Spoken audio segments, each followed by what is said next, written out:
My girlfriend said, "The baby isn't yours, but a real man would step up and raise him." I replied, "I guess I am not a real man." I packed her bags, handed her an eviction notice, and sent the paternity results to her ultra-religious parents. I am Miles, and for the last 2 years, my life had felt steady. My small townhouse, nothing grand but fully paid off, was the secure foundation for the future Sarah and I were building. As an HVAC technician, I didn't make fortunes, but my work was honest, and my savings were aggressive, thanks in part to an inheritance from my grandfather. I'd met Sarah 3 years ago, and I genuinely believed we were on the path toward marriage. Everything felt right, predictable, and safe.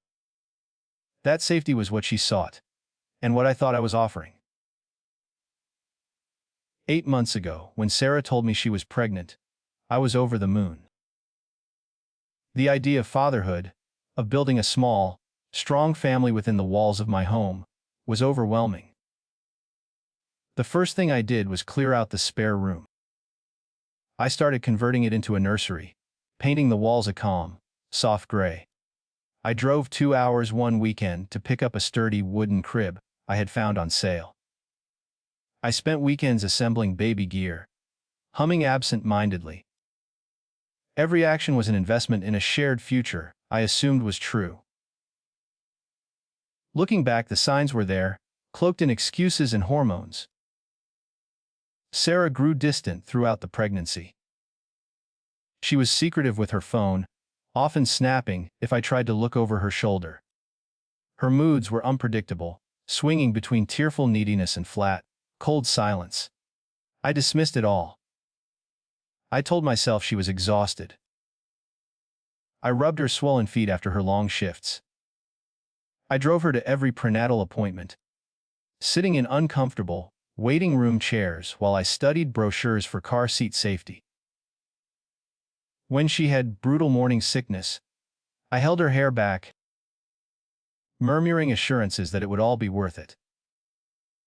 I was dedicated, and my loyalty blinded me to the deceit. I was preparing to be a father to our child. 3 weeks ago, our baby boy was born. He was beautiful, innocent, and small. But lying there in the hospital bassinet, something felt immediately wrong. I tried to push the thought away, to dismiss it as the exhaustion of a new parent. I am half Irish, with pale skin, light hair, and blue eyes. Sarah has classic Italian heritage, olive complexion, dark, thick hair. This baby, however, had deeply dark skin and features that simply did not align with either of our genetic backgrounds. I didn't say anything out loud. I swallowed the doubt, reminding myself that genetics were weird, that recessive traits could skip generations, that the sun was hitting him oddly. But the doubt was a heavy, cold weight in my stomach. It gnawed at me night and day. Every time I looked at him, the weight grew heavier, transforming into an agonizing suspicion. Last week, I broke. I found an online service and ordered a home DNA test kit. The process was quick and clinical. While Sarah was in the shower, I swabbed the inside of my cheek, and then the baby's. I packaged the samples and sent them off with the most expensive, expedited processing available. I needed to know the truth, even if it destroyed me. The results arrived yesterday, tucked into a sealed manila envelope in my mailbox. I carried the envelope inside and didn't open it immediately. When I finally slid out the sheet of paper, the words swam before my eyes, stark and irrefutable. 0% probability of paternity. I didn't cry.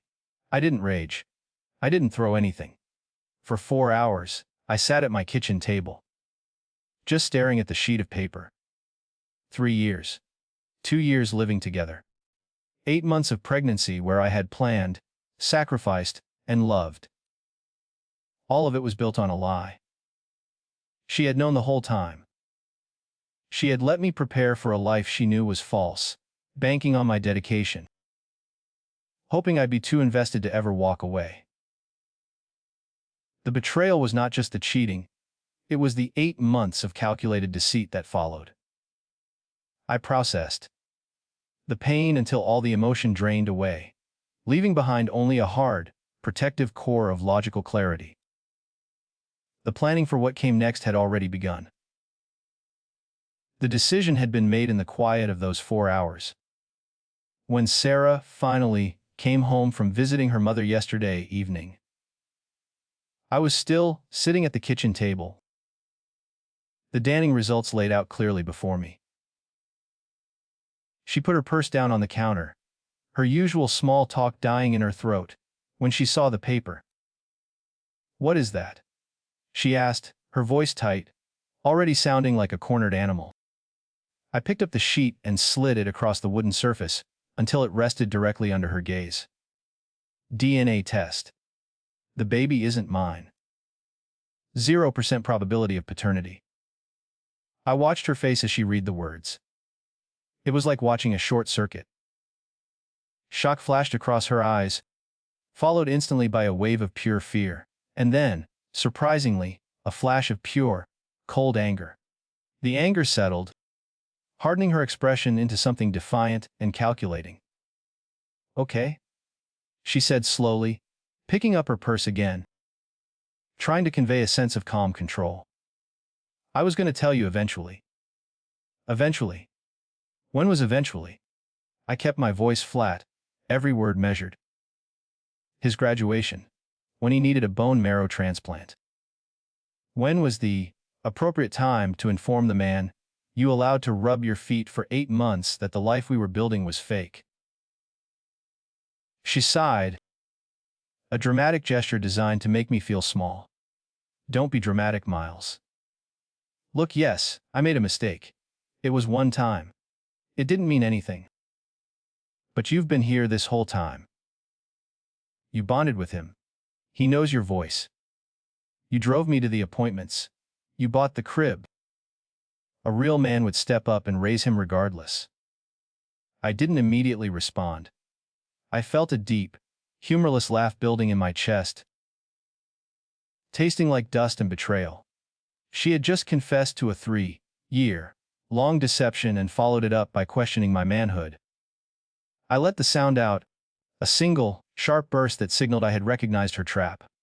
"A real man," I repeated, standing up slowly. The table separated us, a flimsy barrier between two people who were strangers. "Yes," she insisted, emboldened by my pause. "Plenty of men raise children that aren't biologically theirs. It's about love, not DNA. You're really to abandon an innocent baby over genetics." I looked at the woman I thought I had loved. The woman who was trying to guilt me into becoming a permanent custodial wallet for another man's mistake. "I guess I am not a real man then." The defiance cracked instantly. "What is that supposed to mean?" "It means," I said, my voice rising slightly, but still controlled, "I want you out of my house." The shock returned, coupled with panic. "What? You can't be serious. I live here. I have a baby." "You have a baby, yes," I agreed. "And I own this house, paid for long before I met you. You have 30 days to find somewhere else to live. I will have the formal notice drawn up tomorrow by my lawyer. You can't just kick me out. I have residency rights." "We are not married, Sarah. You are a guest in my home. A month-to-month tenant at best, which is actually 30 days' notice in this state. Which is what I am giving you." I would start packing. She started crying then, the strategic tears arriving right on cue. She called me every name she could think of: heartless, cruel, a monster punishing an innocent child. I didn't engage. I just kept repeating the same phrase over and over. 30 days. She retreated to the spare room. No, the nursery. Around midnight. I could hear her pacing. That was when her trump card finally emerged. She stood in the hallway, looking frantic but victorious. "Fine. I will just go stay with my parents." They will take care of us. And when they find out what you did, throwing out a new mother and baby, how are you going to explain that? Her parents. The highly observant, ultra-conservative Catholic couple who had made her sign a purity pledge at 16. They believed I was the stable, decent man who was waiting for marriage, and that the baby was a blessed, albeit slightly premature, addition to our wedding timeline. They were the foundation of her social standing and her financial safety net, and she knew losing them meant total ruin. I interrupted her, pulling out my phone. Your parents. The ones who almost disowned your cousin for having a baby out of wedlock. Those parents. She went completely pale. You wouldn't. Her voice was barely a whisper. Wouldn't I? I opened my email and showed her the draft I had prepared hours ago. It was addressed to her father. Attached were the 0% DNA results, a clear timeline of her pregnancy, and a simple message. I thought you should know the truth about your daughter and your grandchild before she tries to spin this. I'm sorry it came to this. Please. She begged, collapsing against the doorframe, all the defiance gone. Please, Miles, do not send that. They will never forgive me. They will cut me off completely. I will have nowhere to go. I locked my phone and slid it into my pocket. That is not really my problem anymore, is it? I left her standing there, a figure of total desperation, and went to the living room. Neither of us slept that night. The tension in the house was a palpable third presence. The next morning, before I left for my shift, I grabbed my phone. I reread the draft one last time, making sure the message was purely factual and contained no emotional abuse, just the documented truth. With a deep breath that felt like the first clean air I had taken in 9 months, I hit send. I watched the little notification confirming the message was out of my mailbox. The safety net was officially on fire, and I waited for the explosion. I didn't have to wait long for the detonation. I was grabbing a cup of coffee just before 7 in the morning when Sarah's phone rang. It wasn't the sound of a text message or a social media notification. It was the shrill, demanding ringtone, reserved only for her father. I watched the color drain from her face. She was sitting stiffly at the kitchen counter, still looking exhausted from a night spent staring into the abyss of her own consequences. She snatched the phone up on the second ring, scrambling to put a calm veneer over her panic. I couldn't hear Mr. Peterson's side of the conversation, but Sarah's increasingly desperate replies painted a vivid picture. Daddy, please let me explain, she whispered, her voice trembling. It is not what you think. I made a mistake. I just leaned against the counter, sipping my coffee. I didn't move or speak. My heart rate was steady. This was purely her consequence now. Daddy, I was going to tell him. She pleaded, her composure crumbling. Please. I need to come home. I have nowhere else to go. There was a long silence from her side, filled only with the faint, sharp static of the phone line. Sarah listened, her eyes wide, tears beginning to track clean lines through the makeup smudges on her cheeks. She was receiving the judgment she had worked so hard for years to avoid. Then, her voice broke entirely. Daddy, please do not hang up. He hung up. The abrupt cut off was loud even from my distance. She stared at the phone screen, the call log showing the immediate disconnection. She tried calling back 6 times in rapid succession, her fingers shaking so badly, she kept misdialing. When that failed, she called her mother, and then her brother. Every call went straight to voicemail or was cut short. No one answered. The door to her safety net was not only closed, but was being barricaded from the inside. Finally, she turned to me, her eyes red, filled with a look of absolute devastation and a new, terrible realization. "They won't talk to me," she said, her voice hollow. "They said I am not welcome home until I repent and face consequences. They are not going to help me." "Sounds like your safety net had some holes in it," I observed, putting my empty mug into the sink. The cruelty of that statement felt proportionate to the 8 months of lies she had inflicted. "How can you be so cold?" she cried, clutching the baby's carrier close to her chest. "I have a 3-week-old baby.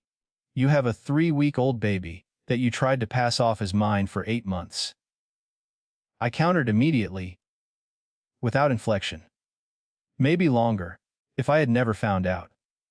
If I had been the real man you wanted, you would have let me sign the birth certificate, and only told me the truth years later, maybe never."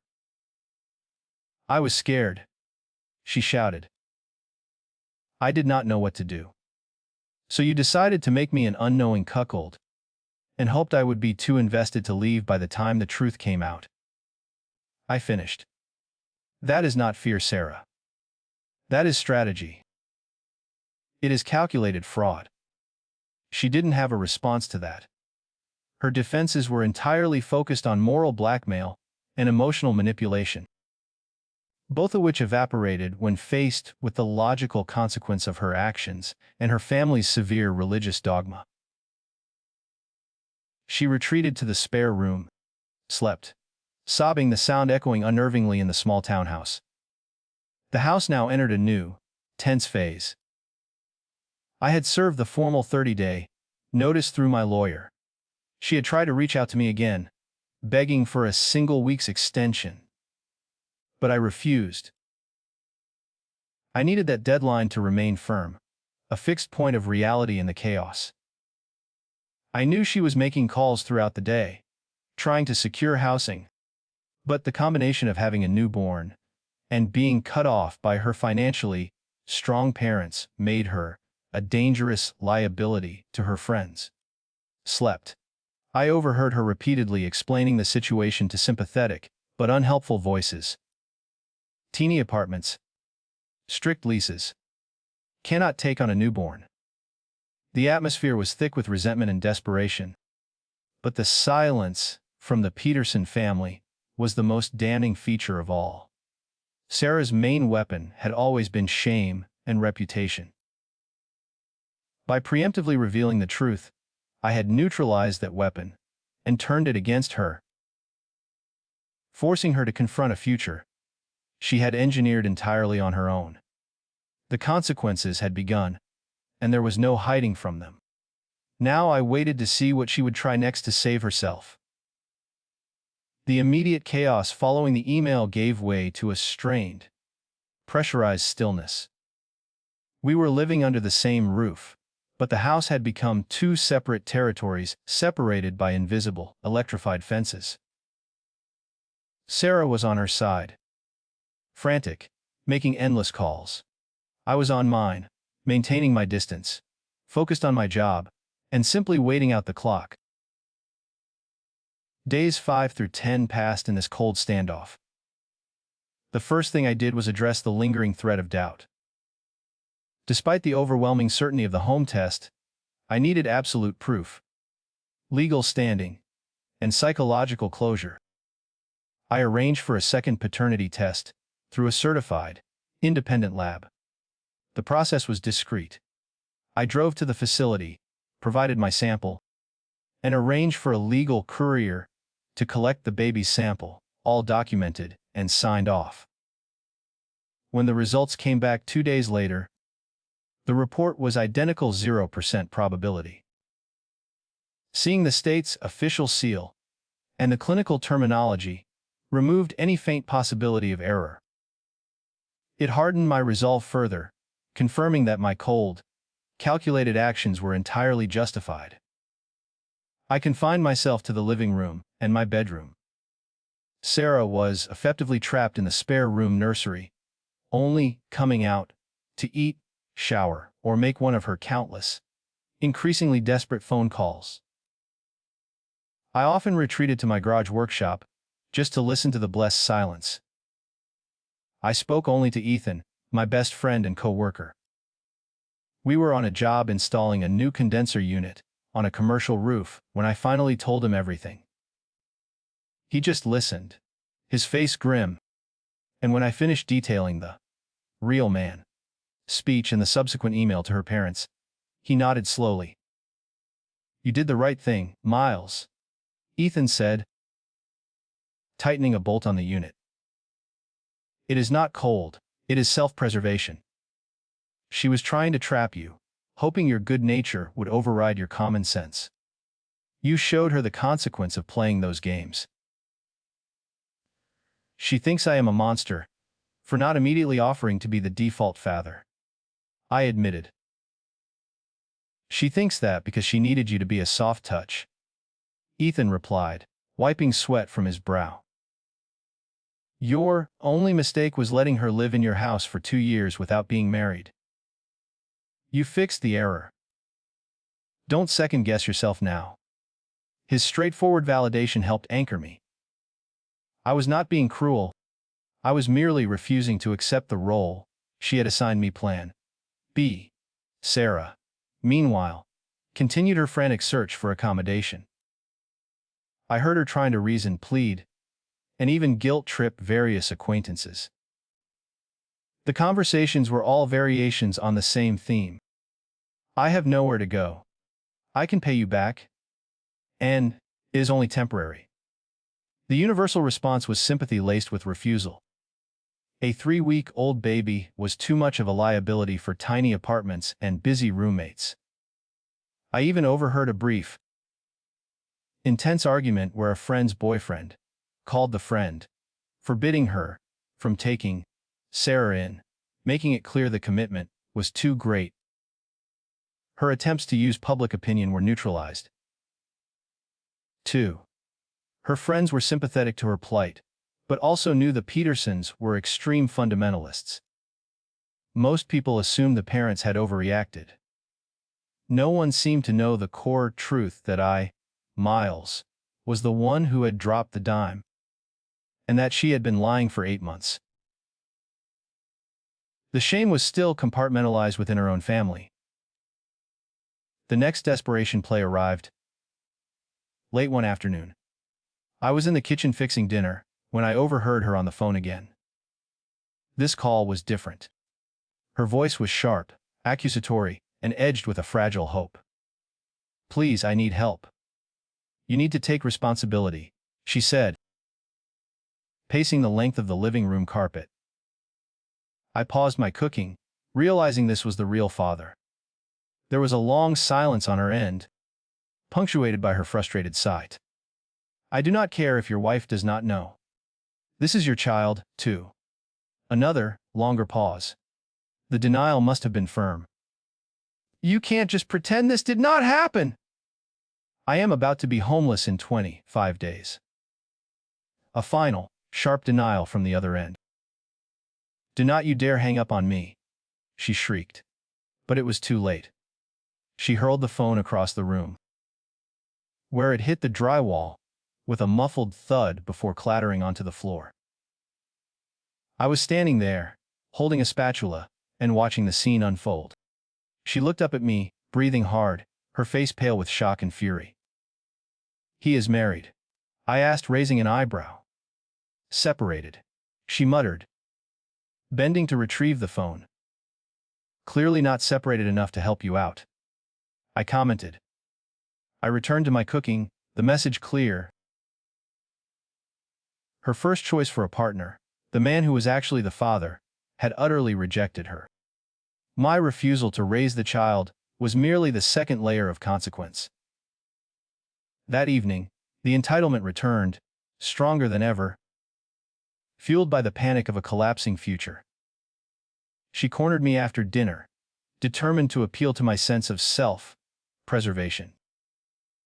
"I have been thinking," she said, speaking in the smooth, measured tone of someone presenting a business proposal. "I know I hurt you. I know I broke your trust. But kicking me out is not going to fix anything. It is just going to make things worse for everyone, including you. How do you figure? I asked, leaning back against the cool kitchen tile. Well, think about it. If I am homeless with a baby, people are going to ask questions. Your neighbors, your co-workers, our mutual friends. How is it, look, when everyone finds out you threw out a new mother with a 3-week-old? Are you threatening me with public opinion? I am, just saying. You should think about how this reflects on you, Miles. It looks terrible. I leaned forward then, pinning her with a cold stare. Let me be absolutely clear about something, Sarah. I do not care what anyone thinks. I am not the one who cheated. I am not the one who lied for 8 months. And I am definitely not the one who tried to manipulate someone into raising a baby under false pretenses. If anyone has a problem with me, they can come talk to me directly. My story is simple and 100% true. What is yours? You are being so unreasonable. 25 days left. I stated, checking my watch. I would focus on finding a place. Your entitlement is not going to pay the rent. She stormed off, leaving me alone in the silent aftermath of her failed negotiation. Later that night, I heard her on the phone with her mother again. Apparently, the Petersons had held a family meeting. The verdict was unanimous. She had brought shame upon the family and needed to face the earthly consequences of her sins before seeking forgiveness. The family had made their position clear. They would not provide the safe harbor she demanded. The consequence of her deception was beginning to feel very real, with the clock ticking down, and her external support systems failing. Sarah transitioned into what I could only describe as full survival mode. The middle stretch of the 30-day notice, roughly days 10 through 20, became a psychological war of attrition. Since she could not negotiate with me or shame me, she tried to guilt and exhaust me. Her first weapon was tears. Every single day, I encountered strategic crying. It wasn't the silent, pained grief of a woman realizing her mistakes, but loud, performative weeping. She would position herself in the living room, holding the baby, often choosing the exact moment I walked through the house, sobbing about how we were supposed to be a family. She began leaving damp, wadded tissues on every flat surface. The coffee table, the kitchen counter, even near the television remote, a pathetic, sad breadcrumb trail meant to highlight her distress, and, by extension, my cruelty. I stopped reacting entirely. I learned to step over the tissues without breaking my stride. I perfected a blank, expressionless stare that conveyed complete emotional detachment whenever she looked up at me, red-eyed, hoping for a flicker of pity. I treated her distress like weather, unpleasant, but something to be endured until it passed. When I did speak, it was only about logistics. The landlord is coming by to check the fuse box tomorrow. Or, the lawyer filed the response. When tears and passive aggression didn't work, she tried leveraging the baby directly. She began leaving his carrier constantly in my path. I would find it positioned directly in front of the television. When I came home from work, slept, or placed precariously on the edge of the dining room table, as if to silently demand my attention. The physical presence of the innocent child was meant to be the ultimate guilt trip. One morning, the attempt became more direct. I woke up, still half asleep, and found her standing over me, attempting to place the baby, still in his sleeping sack, into my arms. I snapped awake. "What are you doing? Hay's hungry, and I need to shower," she said, attempting a soft, pleading tone. "Just hold him for 20 minutes. Please." 20 minutes. I pushed myself up to a sitting position, refusing to take him. "No. Call a friend. I am not doing this." "Sarah." Her face twisted into a mask of indignation. "You're really going to let a baby cry because of your ego? He needs to be fed." "Then feed him," I said, swinging my legs out of bed. "You are his mother. I am not obligated to take on the maternal duties for a child I was fraudulently tricked into believing was mine. I am going to work." I left the room, dressing quickly. She called me a monster again as the front door closed, but the insult was losing its sting. Then came the financial manipulation, driven by spite, and her rapidly approaching lack of funds. Since her parents had cut her off, she had no income and no savings to speak of, as she had relied completely on my stability. She started trying to punish me through shared accounts. I noticed my Netflix account suddenly had charges for 3 premium movie rentals, totaling $60. When I confronted her, she simply shrugged and said she needed entertainment. I immediately changed the passwords and removed her access to all shared streaming services. She then claimed I was being financially abusive for locking her out. She ran up the electricity bill deliberately. She left every light in the house blazing 24 hours a day, the television on full volume in an empty room, and the air conditioning set unnecessarily low, even though it was mid-autumn. When I pointed out the excessive consumption, she complained she could not afford to chip in, because she was a struggling single mother.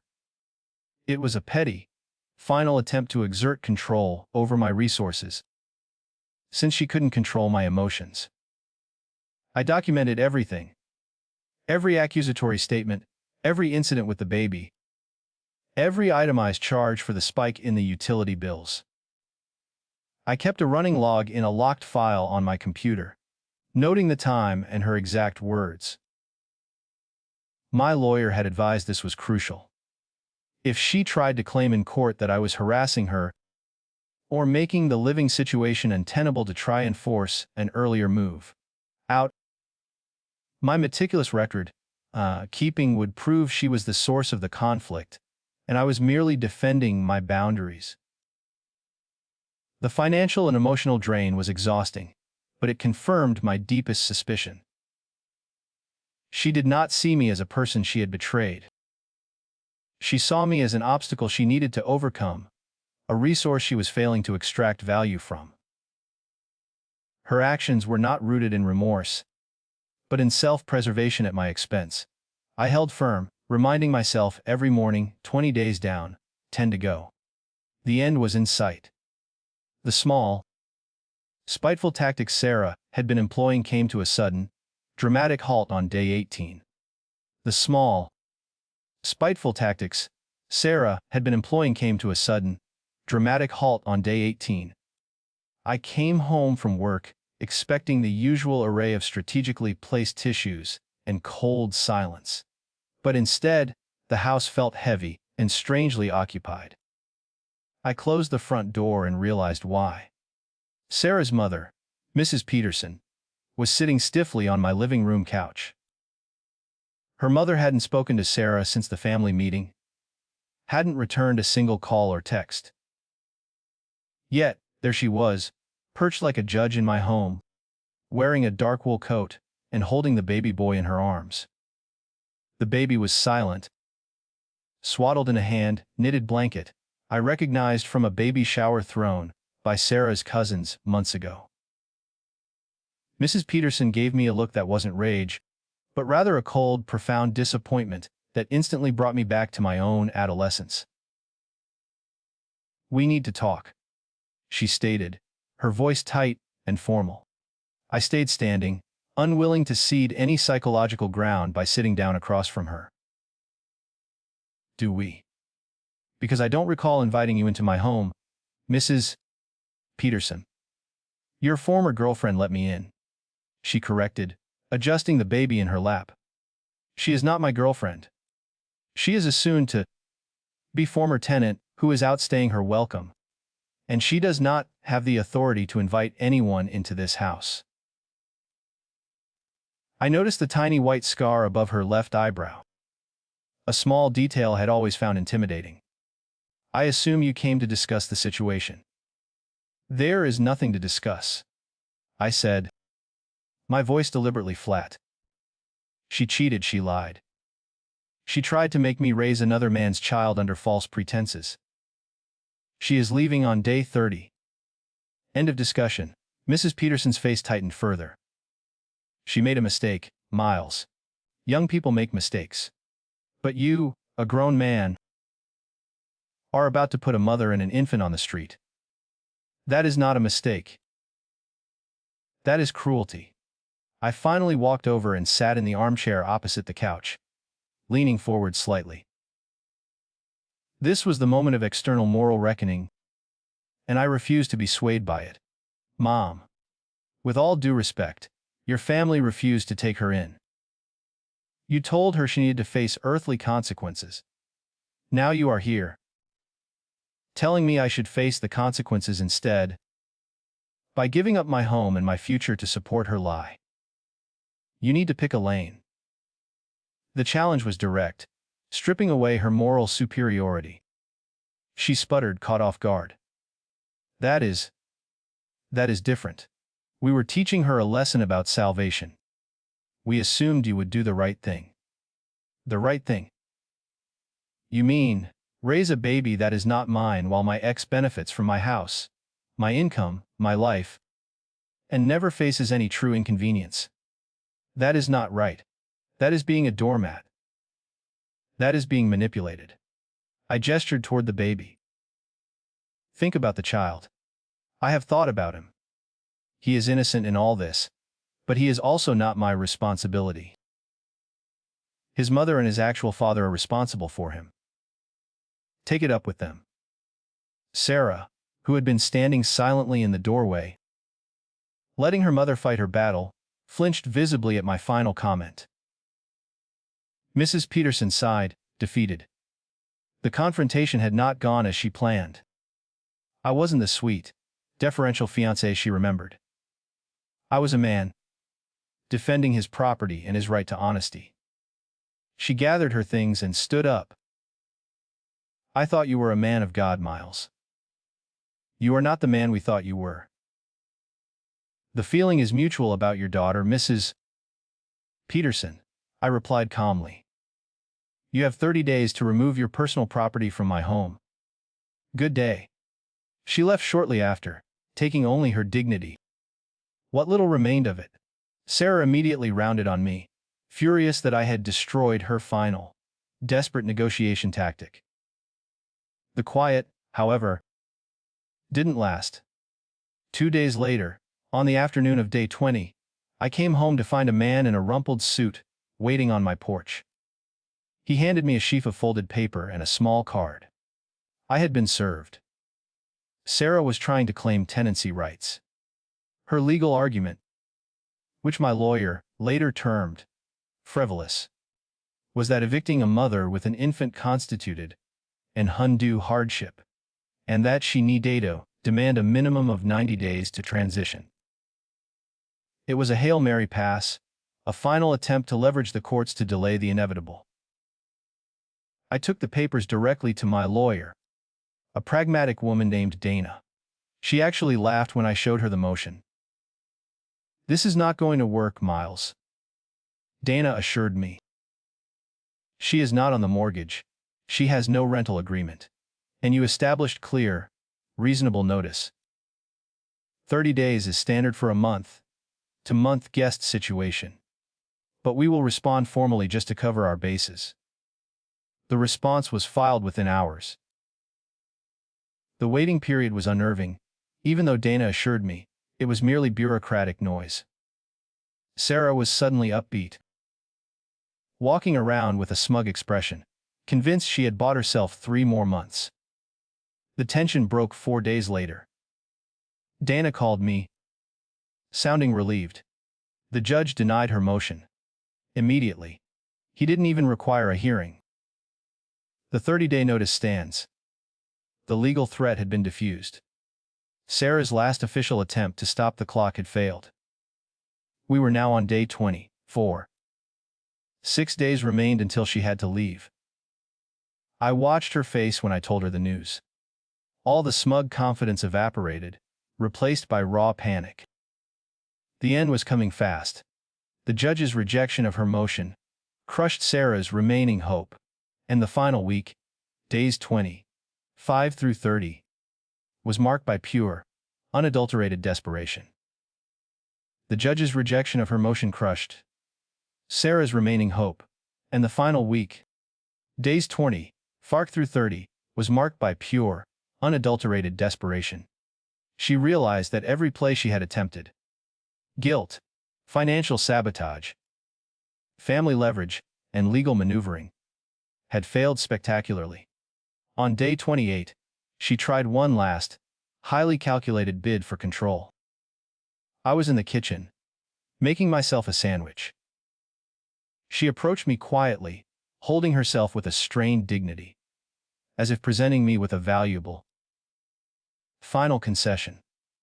She approached me quietly, holding herself with a strained dignity, as if presenting me with a valuable final concession. "What if I told you who the father is?"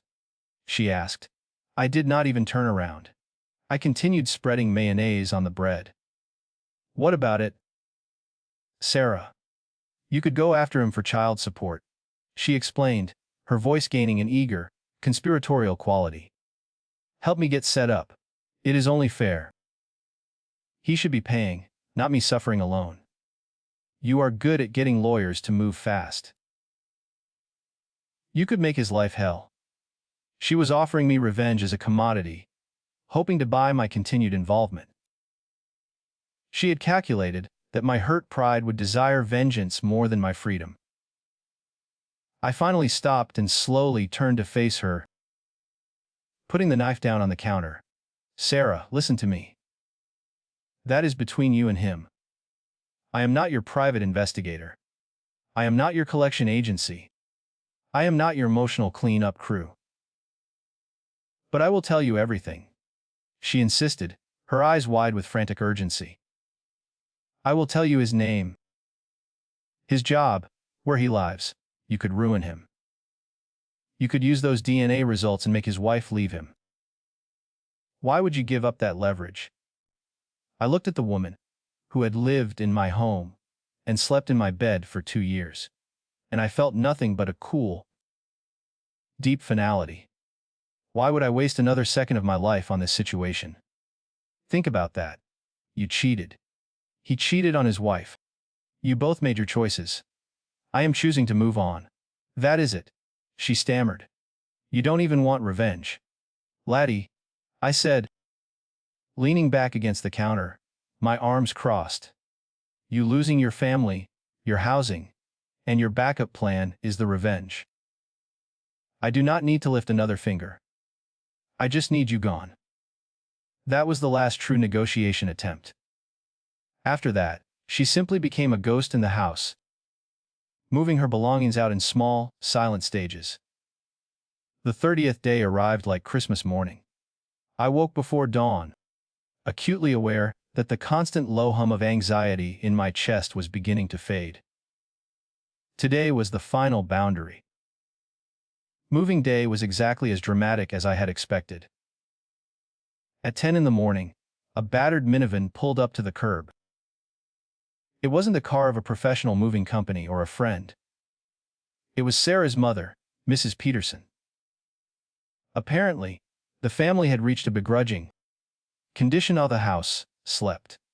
They had agreed to let Sarah stay temporarily in her grandmother's unoccupied basement apartment, but only because the baby should not suffer for the mother's sins. It was an act of forced, shaming charity, not forgiveness. Mr. Peterson still refused to speak to her. Her brother had blocked her number and all her social media. Sarah was going home, but home was now a prison of shame, isolation, and probation. I made myself a coffee and sat on my porch swing, watching the removal process. Loading her accumulated belongings into her mom's minivan took about 4 hours. Sarah, tired and defeated, moved boxes with numb slowness. Mrs. Peterson, rigid with disapproval, shot me daggers with every trip from the front door to the curb. She did not speak to me, but her eyes conveyed volumes of judgment, hatred, and accusation. I simply smiled slightly and sipped my coffee. I was a spectator to the consequence, not a participant in the drama. Around 2 in the afternoon, the last of the boxes were loaded, including the crib and the entire contents of the nursery, all packed by Sarah herself. She walked out, holding the baby close, and stood by the van. She paused, looking back at my house, at the front door that was now permanently closed to her. Her mother approached me on the porch, her voice low and filled with spite. "You are going to regret this, Miles. Someday you are going to want a family. And you are going to remember you threw one away." I set my coffee mug down on the railing, fixing her with a steady look. "I did not throw away a family, Mrs. Peterson. I threw out a liar. Big difference." Her mother gasped, genuinely shocked by my lack of remorse or deference. She quickly got into the driver's seat. The minivan pulled away from the curb without another word, leaving only the faint scent of diesel and a trail of tire marks on the asphalt. The moment the minivan disappeared around the corner, I stood up. The silence that descended upon my house was incredible.